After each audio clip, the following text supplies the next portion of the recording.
Abirami Sekar YouTube channel நேயர்களுக்கு அபிராமி சேகரின் அன்பான வணக்கங்கள். இப்போ நம்ம முகூர்த்த நாட்களை பார்க்க இருக்கிறோம். அதில் வளர்பிறை முகூர்த்தம், தேய்பிறை முகூர்த்தம் வரிசையாக வரக்கூடிய காலங்களுக்கு பார்க்க போகிறோம். ஏன் முகூர்த்த நாட்கள் பார்க்கணும், எதற்காக பார்க்கணும், ஏன் நம்ம முன்னோர்கள் ஒவ்வொரு நாட்களையும் பார்க்கணும் அப்படின்னு வச்சுருக்காங்கன்னா, இந்த முகூர்த்தங்கிறதே நாம் ஏதாவது சுபகாரியங்கள் பண்ணுறதுக்கு நல்ல நாட்களை தேர்ந்தெடுப்பதுக்கு தான் முகூர்த்தம். சுபகாரியம்னா கல்யாணம் மட்டுமில்லை, மற்றபடி ஏதாவது நம்ம வீடு புது வீடு கிரகப்பிரவேசம் பண்ணுறோம், மற்ற ஒரு தொழில் தொடங்குகிறோம், ஒரு நல்ல ஒரு காரியங்களை செயல்பாடு பண்ணுறோம், இது எல்லாத்துக்குமே நமக்கு நல்ல நேரம், நல்ல காலம், நல்ல நேரம், நல்ல முகூர்த்த நாட்களாக நம்ம பார்க்க வேண்டியிருக்கு.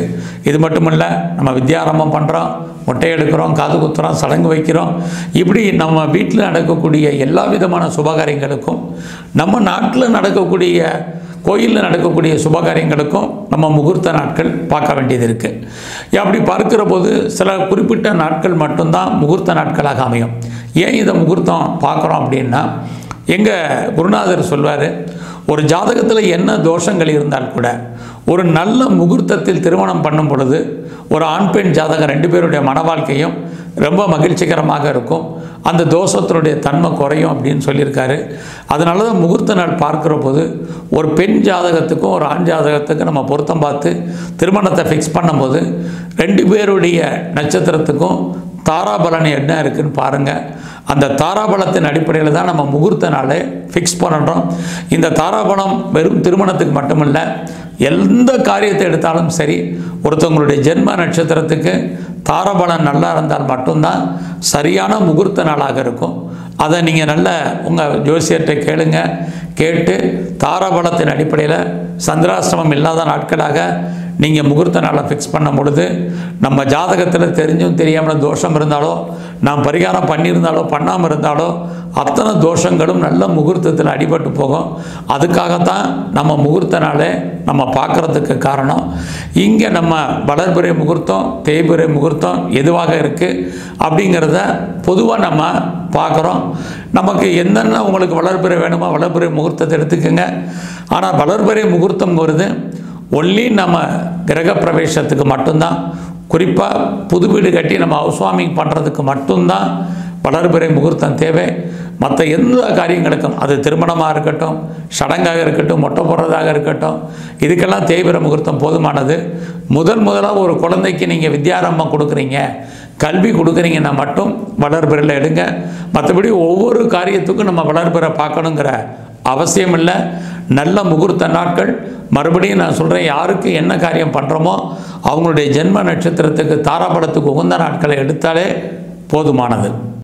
இப்போ வாங்க நம்ம எந்தெந்த மாதத்தில் எந்தெந்த முகூர்த்த நாட்கள் இருக்குங்கிறத நம்ம தொடர்ச்சியாக பார்ப்போம். இப்போ புது வருஷம், குரோதி வருஷம், சித்திரை மாதம் சுப முகூர்த்த நாட்கள் என்னங்கிறத பார்க்குறோம். ஆக இந்த வீடியோ தொகுப்பு முழுவதும் நம்ம முகூர்த்த நாட்களில் புது வருஷமான குரோதி வருஷம் சித்திரை மாத முகூர்த்த நாட்களை பார்க்குறோம். சித்திரை மாதத்தில் எதெல்லாம் வளர்பிறை முகூர்த்தம் இருக்குது, எதெல்லாம் தேய்பிறை முகூர்த்தம் இருக்குது, அன்னைக்கான இங்கிலீஷ் தேதி என்ன, என்ன நட்சத்திரம் அன்னைக்கு இருக்குது, என்ன திதி இருக்குது, என்ன யோகங்கள் நடப்பில் இருக்குது, முகூர்த்த நேரம் எத்தனை மணிலேருந்து எத்தனை மணிக்குள்ளே முடியுது, முகூர்த்த லக்னம் என்ன, இதை பற்றியெல்லாம் இப்போ நம்ம விரிவாக பார்க்கலாம். அப்படி பார்க்குற போது குரோதி வருஷ சித்திரை மாதம் ஃபஸ்ட்டு வளர்பிறை முகூர்த்தம் என்னன்னு பார்ப்போம். சித்திரை ஆரம்பத்திலேயே, அதாவது சித்திரை 2ஆம் தேதியே ஒரு முகூர்த்தம், வளர்பிறை முகூர்த்தம். ஏப்ரல் 15ஆம் தேதி இருக்குது, திங்கட்கிழமை, அது வளர்பிறை முகூர்த்தம். சப்தமி திதி அன்றைக்கி புனர்பூச நட்சத்திரம், அமிர்த யோகம் அன்றைக்கி நடப்பில் இருக்குது. அன்றைக்கி முகூர்த்த நேரம் எடுத்துக்கிட்டிங்கன்னா அரை மணி நேரம் தான், காலையில் 9லேருந்து 9:30 வரைக்கும். அதுக்குள்ளே லக்னம் ரிஷப லக்னம் விழுகுது. அன்றைக்கி சரியான சுப முகூர்த்தம் இருக்குது. அதுக்கு அடுத்து பார்த்திங்கன்னா சித்திரை 5ஆம் தேதி, இங்கிலீஷ்க்கு ஏப்ரல் 18, 2024 அன்றைக்கி வியாழக்கிழமை. அன்றைக்கி வளர்பிறை முகூர்த்தம். அது அன்றைக்கி தசமி திதி, மக நட்சத்திரம். அன்றைக்கி அமிர்த யோகம் நடப்பில் இருக்குது. அன்றைக்கி முகூர்த்த நேரம் பார்த்திங்கன்னா காலையில் 8 மணியிலேருந்து 9 மணிக்குள்ள முகூர்த்த நேரம். முகூர்த்த லக்னம் ரிஷப லக்னம். அடுத்து பார்த்திங்கன்னா சித்திரை மாதம் 8ஆம் தேதி ஏப்ரல் உங்களுக்கு 21 2024 வருஷம். அன்றைக்கி பார்த்திங்கன்னா ஞாயிற்றுக்கிழமை, அதுவும் வளர்பிற திரையோதசி திதி, உங்களுக்கு உத்திர நட்சத்திரம், அமிர்த யோகம். முகூர்த்த நேரம்னு பார்த்திங்கன்னா காலையில் 8லேருந்து 9 மணிக்குள்ள முகூர்த்த லக்னம் ரிஷப லக்னம். அடுத்து பார்த்திங்கன்னா சித்திரை மாதம் 9ஆம் தேதி, அது இங்கிலீஷ்க்கு ஏப்ரல் 22 2024 திங்கக்கிழமை அந்த முகூர்த்தம் அமையுது. அதுவும் வளர்பிற முகூர்த்தம், சதுர்த்தசி திதி, அன்னைக்கு அஸ்த நட்சத்திரம், சித்த யோகம். அன்றைக்கி முகூர்த்த நேரம் காலையில் 9 மணிலேருந்து 10:30க்குள்ள முகூர்த்த லக்னம் மிதுன லக்னம். ஆக சித்திரை மாதம் சித்திரை 2, சித்திரை 5, சித்திரை 8, சித்திரை 9 ஆக 4 வளர்பிறை முகூர்த்தம் இருக்குது. சித்திரை மாதம் தேய்பிறை முகூர்த்தம் என்னன்னு பார்க்குறோம். சித்திரை 13 ஏப்ரல் மாதம் 26ஆம் தேதி வெள்ளிக்கிழமை, அன்னைக்கு திருதியை திதி, அனுச நட்சத்திரம், சித்த யோகம் அன்றைக்கி நடப்பில் இருக்குது. முகூர்த்த நேரம் எடுத்துட்டிங்கன்னா காலையில் 9 மணிலேருந்து 10:30க்குள்ள முகூர்த்த லக்னம் மிதுன லக்னம். அடுத்து சித்திரை 20ஆம் தேதி இங்கிலீஷ்க்கு பார்த்திங்கன்னா மே மாதம் 3ஆம் தேதி 2024 வருஷம் வெள்ளிக்கிழமை அன்னைக்கு இருக்குது. தசமி தேதி, சதய நட்சத்திரம், சித்த யோகம் அன்றைக்கி நடப்பில் இருக்குது. அன்றைக்கி முகூர்த்த நேரம் அதிகாலையில் காலையில் 6 மணிலேருந்து 7 மணிக்குள்ள மேஷ லக்னம் அன்றைக்கி முகூர்த்த லக்னம். அடுத்து பார்த்திங்கன்னா சித்திரை 22ஆம் தேதி மே மாதம் 5ஆம் தேதி ஞாயிற்றுக்கிழமை அன்றைக்கி சுவாதி நட்சத்திரம் நடப்பில் இருக்குது.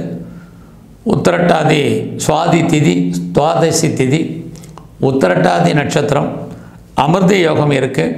அன்றைக்கி முகூர்த்த லக்னம் பார்த்திங்கன்னா காலையில் 7:45லேருந்து 9 மணிக்குள்ள முகூர்த்த லக்னம் ரிஷப லக்னம்.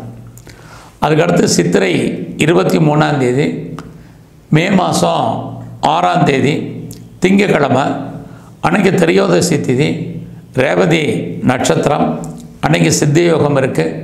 முகூர்த்த நேரம் காலையில் 9 மணிலேருந்து 10 மணிக்குள்ள முகூர்த்த லக்னம் மிதுன லக்னம்.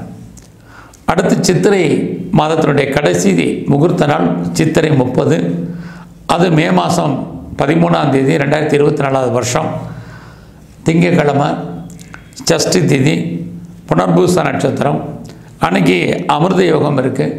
அன்றைக்கி முகூர்த்த நேரம் 9 to 10, முகூர்த்த லக்னம் மிதுன லக்னம். ஆக சித்திரை மாதத்தில் தேய்பிறை முகூர்த்த நாட்கள் மொத்தம் 5. ஒன்று சித்திரை 13, இன்னொன்று சித்திரை 20, இன்னொன்று சித்திரை 22, இன்னொன்று சித்திரை 23, இன்னொன்று சித்திரை 30. ஆக 5 தேய்பிறையும் 4 வளர்பிறை முகூர்த்தமும் இந்த சித்திரை மாதம் குரோதி வருஷத்தில் இருக்குது. மறுபடியும் உங்களுடைய ஞாபகத்துக்காக சுருக்கமாக சொல்கிறேன்.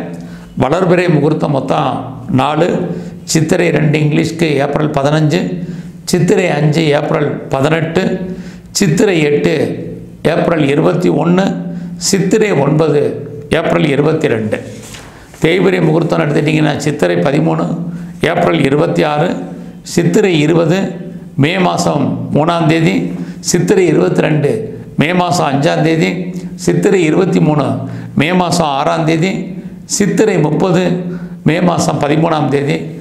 ஆக சித்திரை மாதத்திற்கான வளர்பிறை தேய்பிறை முகூர்த்தங்களை இப்போ நம்ம பார்த்தோம்.